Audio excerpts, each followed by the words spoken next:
Monkanim. Good morning, my friend. Today I want to share a story with you. It is a simple tale, yet its message is profound enough to change how you see your life. Once in a quiet village, there was a teacher known for his great wisdom. One day he gathered his students and placed a large empty jar on the table before them. With a calm smile, he picked up a handful of large rocks and carefully placed them into the jar until it was full. "Is the jar full now?" he asked. The students nodded eagerly.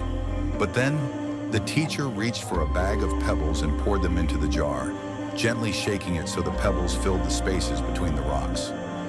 Again he asked, "Is the jar full?" This time the students hesitated, but eventually said yes. With a quiet chuckle, the teacher took a handful of sand and poured it into the jar.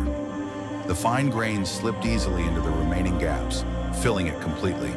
The students were amazed. Finally, the teacher poured a cup of tea into the jar, and even that found a place within. Monk.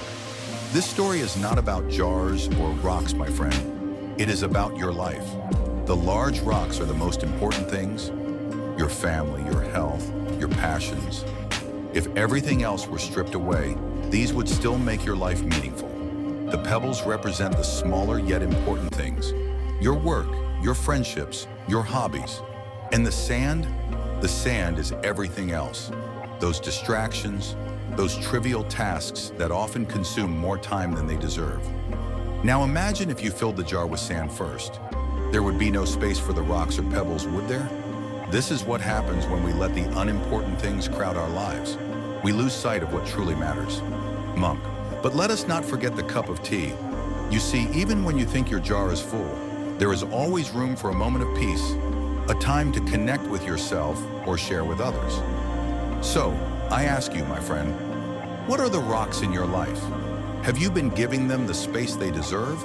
Or has your jar been filled with too much sand? Monk. This story is a gentle reminder to pause and reflect. Life is not about how much you can fit into your jar. It is about ensuring the things you place inside truly matter. Begin with your rocks, then add the pebbles. Let the sand trickle in last and savor the tea when you can. In the end, life is not measured by its fullness, but by its meaning. Monk, thank you for listening to this story. I hope it brings you clarity, as it has for so many others. If it has touched your heart, share it with someone who may need to hear it. Together, let us fill our jars with what truly matters.